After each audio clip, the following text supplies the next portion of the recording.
সন্ধ্যেবেলা বেগুনি আর ফুলকপির পকোড়া দিয়ে মুড়ি খেলাম। তো চলো বেশি না বকে আজকের ব্লগটা শুরু করা যাক। সকালবেলা গেছিলাম বাবার মন্দিরে। বাবার মন্দির থেকে বাড়িতে আসার পর দেখি মা চা করেছে আমার জন্য, সেই জন্য বিস্কুট নিয়ে চা খেতে বসে পড়লাম। চা খাওয়া হয়ে গেলে তারপরে কিছুক্ষণ টিভি দেখতে বসলাম। তো টিভি দেখতে দেখতে তারপর দেখি মা আবার সকালে খেতে ডাকছিল, সেই জন্য বসে পড়লাম সকালবেলা খেতে।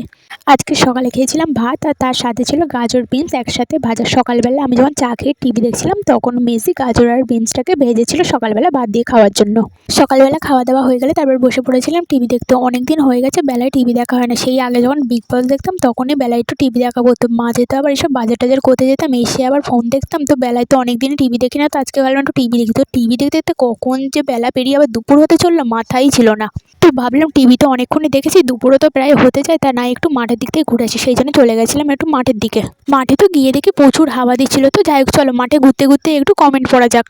সুচারিতা আমার একটা ব্লগে কমেন্ট করেছে, লিখেছে দিদি তোমার ভিডিও হেভি সুন্দর, খুব ভালো লাগে। থ্যাংক ইউ সো মাচ সুচারিতা আমার ব্লগগুলো দেখার জন্য আর এত সুন্দর কমেন্ট করার জন্য। মাঠ ঘুরে বাড়িতে আসার পরে বসে পড়েছিলাম দুপুরবেলা খেতে। আসলে যে টাইমটায় মাঠে গেছিলাম তখন দেখি মায়ের দুপুরের রান্না কমপ্লিট হয়ে গেছে, আর তখন দুপুরে খাওয়ার টাইমই ছিল। তাও আমি একটু ভাবলাম মাঠের দিক থেকে ঘুরে এসে তারপর নয় বাড়িতে এসে খেতে বসে পড়বো। তো বাড়িতে এসে তো বসে পড়েছি দুপুরবেলা খেতে। আর আজকে দুপুরে আমাদের রান্না হয়েছে টমেটো আলু দিয়ে ডাল, আর সাথে ছিল আলু সিদ্ধ। তো আজকে যেহেতু মঙ্গলবার আমাদের নিরামিষই খাই, তো সেই জন্য আজকে নিরামিষই করেই রান্না করেছিলাম মা। দুপুরবেলা খাওয়া দাওয়া হয়ে গেলে তারপরে আমি বেরিয়ে পড়ছিলাম দিদার বাড়িতে যাওয়ার জন্য। দিদার বাড়িতে গিয়ে বসে পড়েছিলাম টিভি দেখতে।